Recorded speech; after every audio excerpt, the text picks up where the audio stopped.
I want to start this morning by telling you an old story. It's a true story from my own life. It's from when I was young, and I'm not young anymore, so a few of the facts like my exact age or what grade I was in might be a little bit off, but then my exact age is not really important to my reasoning for sharing the story. I think you're going to get it. I think I was 13, just a month or so from being 14, and then I was in the 8th grade. I was among the other students at the beginning of a physical education class. We were sitting on a bench in the gym, waiting for the class to start, and I was talking to another student about what we had gotten for Christmas. I don't remember what presents either of us had gotten, except that she told me she'd gotten a coat with the wet look. I don't remember her name or her face, but I kind of remember the sound of her voice and the way she pronounced wet look. The main reason I remember the interaction at all is because of something else she said. She asked me if she invited me to her birthday party, would I come to it? Now, we might chalk this tentativeness up to young adolescent insecurity, which is reasonable enough to suspect. Nevertheless, the question stands out in my memory as more than just insecurity.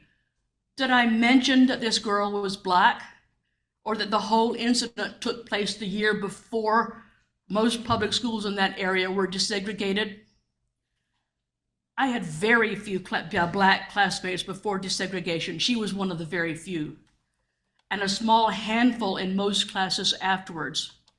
Surprising for the area where I lived. Durham, North Carolina, the small city I lived just outside of, currently has fewer than 50% white residents and over a third Black ones.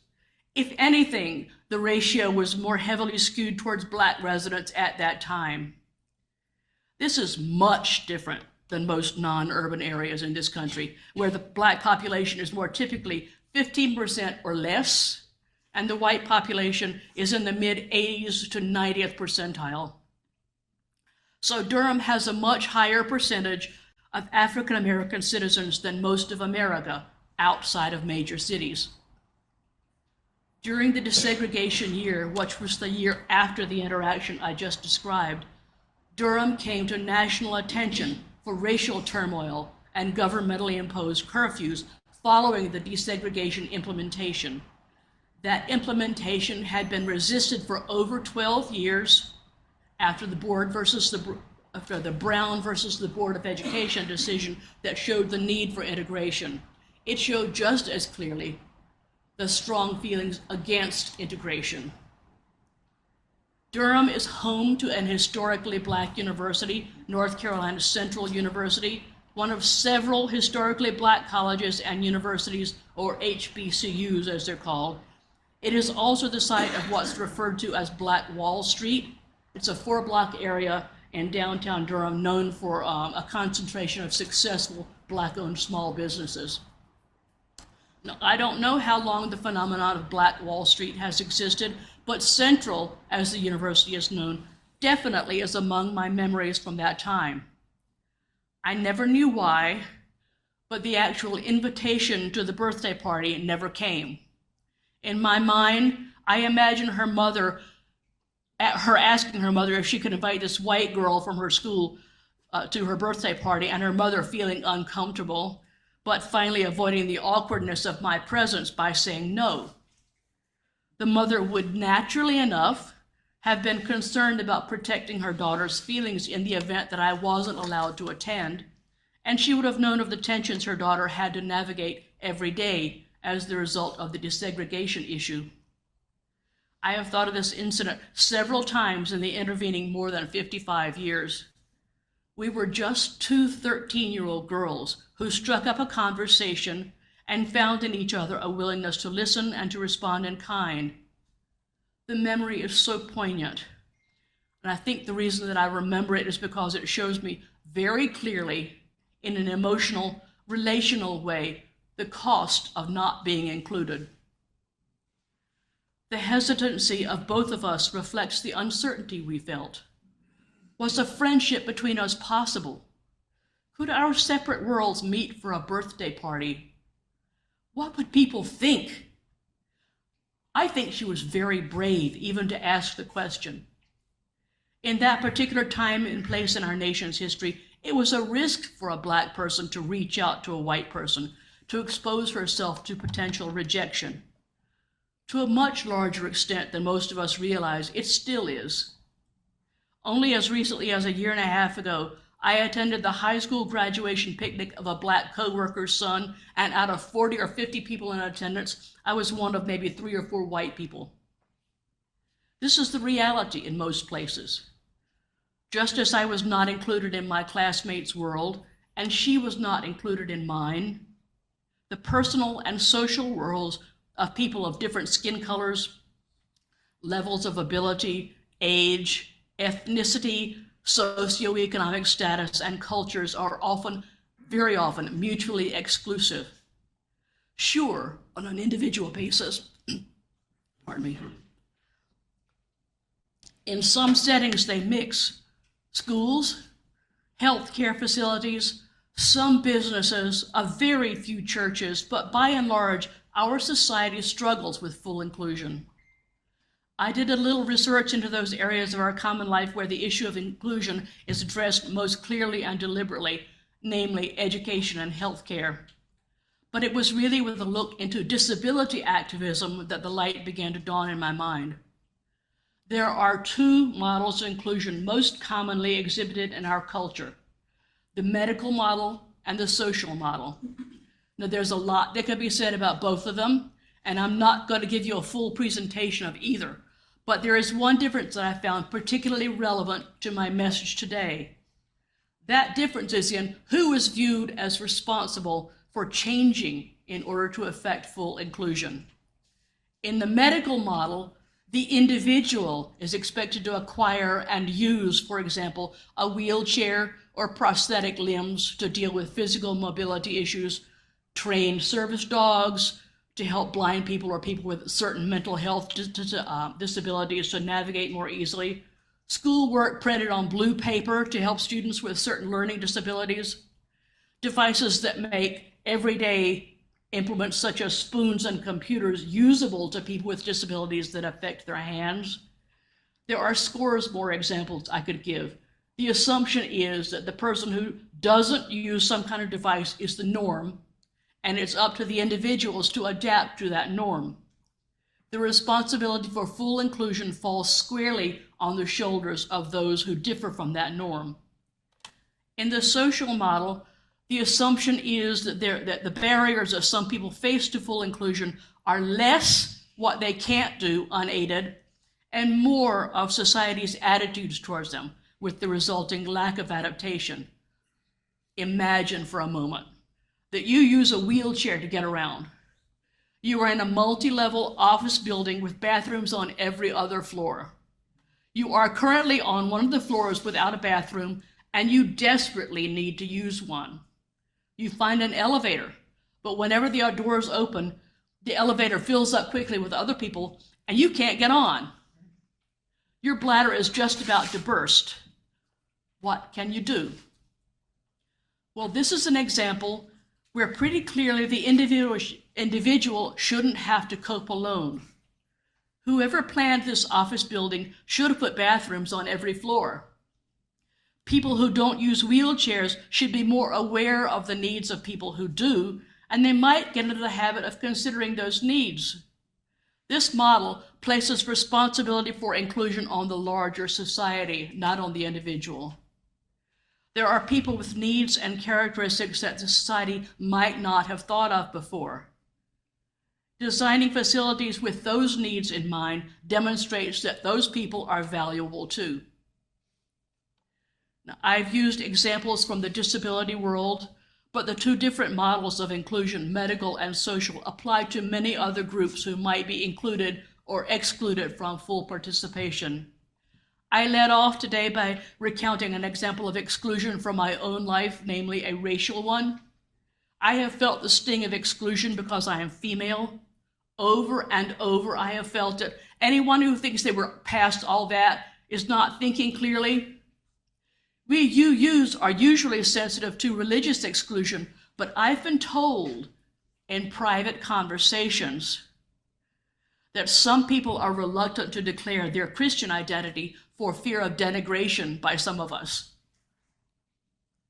There are other dimensions of identity that could be lifted up in consideration of full inclusion, such as being lesbians or gay men or bisexuals or trans people, being too young or too old, being poor, being from another country, especially a non-English speaking one, and that includes other regions of this country. Being an hourly wage worker rather than a salaried professional, belonging to the wrong political party, the wrong, I put that in quote, the wrong political party, because of course there is no wrong, it's just different. I am not quite comfortable with the name of either model for inclusion. I imagine that the name medical model did actually derive from the medical community, and the examples that I gave have roots in that community as well, but it certainly applies in non-medical settings. The names need to be rethought. Perhaps our efforts at inclusion need to be rethought. Perhaps the very purpose of inclusion needs to be rethought. At least part of the value of inclusion is widening and deepening the pool of those people that we consider us, including people who don't look like you, talk like you, vote like you, have similar experiences as you, etc., grow you as a person, if you let them in. If you never let them close enough to potentially make you uncomfortable, maybe change you and your behavior, the growth is much less likely to occur. You've perhaps heard that oysters create pearls by secreting a substance known as nacre in response to what it considers to be an alien substance in it. The oyster does it to protect itself from irritating substances, but the irritation gets in, and the oyster has an encounter that it didn't anticipate. Some people will never produce anything as beautiful as a pearl because their reaction to things they don't currently know about is to shut them out, to resist transformation. There is also a reason to include people that focuses solely on their experience, their need, their well-being. There are groups where there is some reasonable factual basis for exclusion, such as professional groupings, sports teams, music ensembles. We might feel bad for people who wanted to be included but who didn't meet the criteria for inclusion, but it's not likely that we would insist that a group of cardiologists include a lawyer at their annual convention, or that an orchestra admit someone who didn't play an orchestral instrument. But there are also people who are excluded for less understandable, perhaps less defensible reasons. Maybe the ways they socialize are different than the ways people we know socialize. Maybe they eat strange foods, or they have accents, or they listen to music we don't know about, or they have religious practices that we think are suspect, or they deviate from whatever we have come to believe is the norm. Sometimes there are negative effects on them as a consequence of being excluded from some group into constantly being relegated to the position of outsider, and we might consider those negative effects. Do you remember the 3 questions I asked the children to consider after the story about the Samaritan? As I reread those questions, please imagine that you are the Hebrew traveler and that the Samaritan is someone you don't know much about, except that they're very different from you. And you should know that I've chosen the words very carefully. So when you hear me asking you to imagine, take that word seriously. I want you to stretch your thoughts and your reactions past anything that you may have accepted previously. And I paired felt and thought because I intend for you to consider emotions in addition to whatever thoughts you might come up with. We know what the Hebrew traveler felt and thought because he told us. But what do you imagine the Samaritan felt and thought? I'm going to give you a second to think about it. Do you imagine that the Samaritan knew what the Hebrew traveler felt and thought?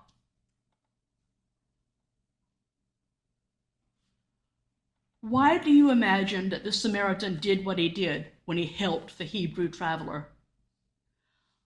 Nothing about the Hebrew traveler's words or manner suggests to me that felt he should keep his aversion a secret. I'm going to go out on a limb and suggest to you that the fact the Samaritan probably knew how the Hebrew traveler felt about him might be partially behind his decision to stop and help him rather than pass him by as the two priests had done. Which model of inclusion, medical or social, applies here? Is it reasonable to ask the Samaritan to change something about himself to better adapt to the norm as represented by the Hebrew traveler? Is it even possible? Or is the barrier to his full inclusion something else? An attitude, a rule, something that he can't change? Often, people who are attracted to being members of the helping profession, such as doctors, nurses, social workers, psychotherapists, veterinarians, emergency medical technicians, etc., do so because they have a serious experience of pain and trauma themselves, and they want to alleviate that pain for others. Early psychotherapist Carl Jung named this his wounded warrior archetype. We might consider that the Samaritan, who surely had felt the hurt of the disdain of other people and exclusion from their midst, was particularly motivated to help someone in distress, even someone who looked down on him. His empathy, or ability to feel with another person, drove him to try to help. Carl Rogers, the great psychotherapist from the mid-20th century, who founded a whole school of psychotherapy, regarded empathy in this way. He said, "If I am truly open to the way life is experienced by another person, if I can take his or her world into mine, then I risk seeing life in his or her way and of being changed myself." And we all resist change. Since we all resist change, we tend to view the other's world only in our terms, not in his or hers. Then we analyze and evaluate it. That's human nature. We do not understand their world. Empathy, then, is an attempt to understand how someone else feels and thinks.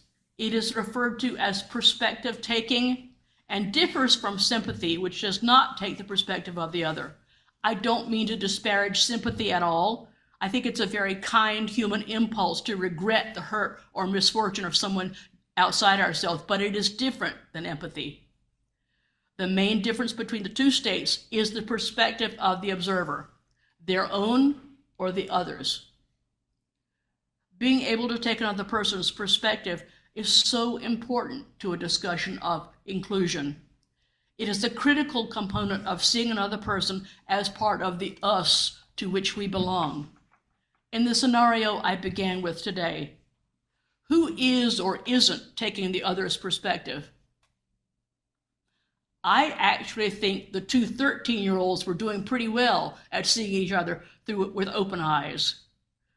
So from the standpoint of the medical model of inclusion, with its emphasis on the individual's responsibility to adapt, we were doing the work. Two little girls. Who'd have thunk it? We were talking, sharing our lives. You know where that kind of thing can lead. Friendship, understanding, learning new things, growth and expanded horizons. What stopped all that potential? It was the attitudes of something larger than the 13-year-olds, of their elders, of the culture in which it was the attitudes of something larger than the 13-year-olds, of their elders, of the culture in which they existed. The Unitarian Universalist Association, or UUA, defines inclusion as an action that ensures that everyone, including those with historically excluded identities, are welcomed, psychologically safe, supported, valued, and that their voices are heard. Today, you've heard about different types of exclusion. We need to ask ourselves why people don't feel safe and supported, why they aren't valued, why we can't hear them. Can they take this on as an individual responsibility, or does the responsibility lie with something greater than the individual? Maybe the larger society, maybe the attitudes of those around them.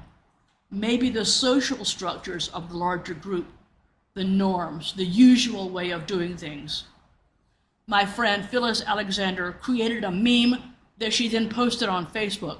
I loved it and I asked her permission to use it. She said yes, so here it is. Against a very stark background, Phyllis wrote the words, "It is the othering that will destroy us. It is the belonging that will save us." May it be so.